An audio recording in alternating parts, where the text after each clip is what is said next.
Tell the feeling like I'm back in my damn mind. Tell the feeling like I'm rapping a damn lie. Tell the feeling like my life is a damn game. Nigga really wanna die in the night time. Only time I feel. Assalamualaikum warahmatullahi wabarakatuh. Perkenalkan, saya Terayina Dwi Pertiwi, tingkat 1A dari Prodi S1 Farmasi. Sedikit saya akan menjelaskan materi yang mencangkup obat antihistamin. Apa sih itu antihistamin? Gue gak ngerti, gue gak paham. Antihistamin adalah obat yang hanya bisa meredakan gejala ringan yang berupa gatal-gatal, bersin, ruam biduran pada kulit, hidung berair, sesak nafas, dan mata merah berair. Obat ini tidak bisa digunakan untuk mencegah kekambuhan alergi atau mengobati reaksi alergi yang parah seperti anafilaktik. Semua antihistamin golongan lama menyebabkan sedasi, meskipun alimetazin atau trimethazin dan promethazin mempunyai efek sedasi yang lebih besar dibandingkan chlorpheniramine dan zikrizin. Efek sedasi ini kadang-kadang dibutuhkan untuk mengendalikan gatal karena alergi. Kemudian antihistamin yang menyebabkan kantuk mempunyai aktivitas antimuslim yang nyata dan harus digunakan dengan hati-hati pada hipertrofi prostat, retensi urin, pasien dengan resiko glukomatulin spin, atrofi neurorenal, penyakit hati, dan emfisema.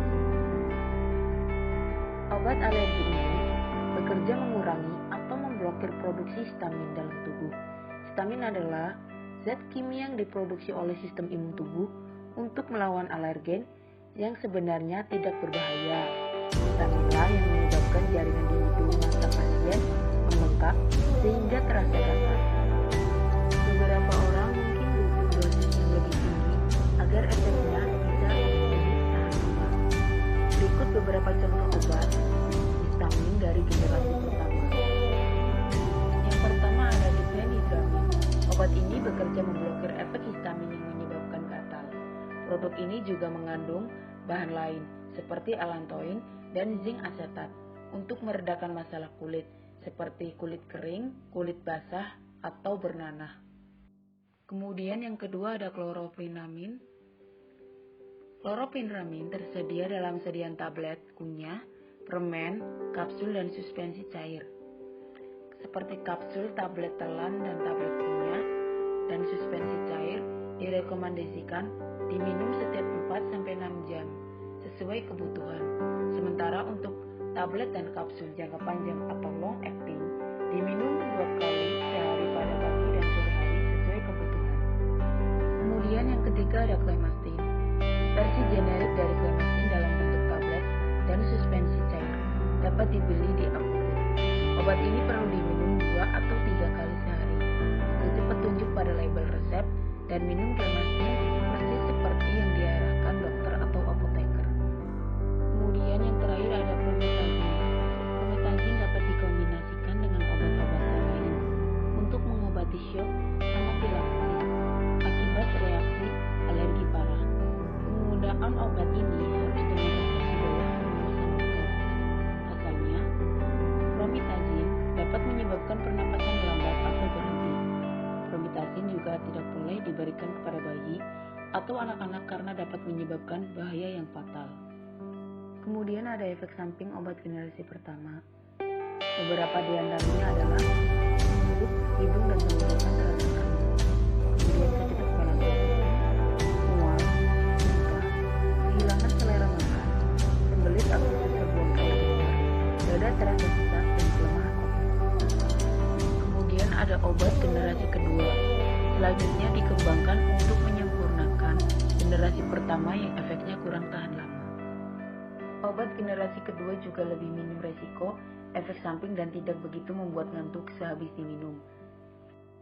Obat generasi kedua bekerja lebih cepat dan tahan lama karena langsung menargetkan aksi pada reseptor yang lebih spesifik. Dengan begitu, pasien tidak perlu lagi minum obat sampai berulang kali dan dalam dosis yang tinggi. Yang pertama ada cetirizine.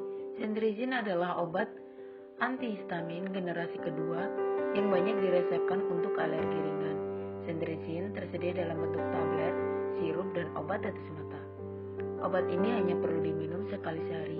Apabila dokter meresepkan dosis lebih sedikit atau lebih banyak, konsumsi sesuai anjuran dokter. Kemudian ada loratadin. Loratadin adalah obat yang digunakan untuk mengobati gatal-gatal akibat alergi. Mirip dengan sendritin, loratadin tidak menyebabkan kantuk dan cukup diminum sekali sehari. Meski demikian, efek antihistamin pada obat sendritin masih lebih cepat mengobati gatal daripada loratadin. Efek samping antihistamin generasi kedua, ada beberapa efek samping umum yang bisa didapat dari obat pembiasa histamin generasi kedua, antara lain sebagai berikut, yaitu mengantuk, sakit kepala, sakit perut, kemudian mulut kering, dan obat antihistamin yang lebih baru seperti loratadin dan sendritin mengandung zat bius dalam dosis rendah. Artinya, pasien mungkin masih akan merasa mengantuk setelah minum obat, namun efek ngantuknya belum terbukti, bisa mengganggu kemampuan pasien untuk menyetir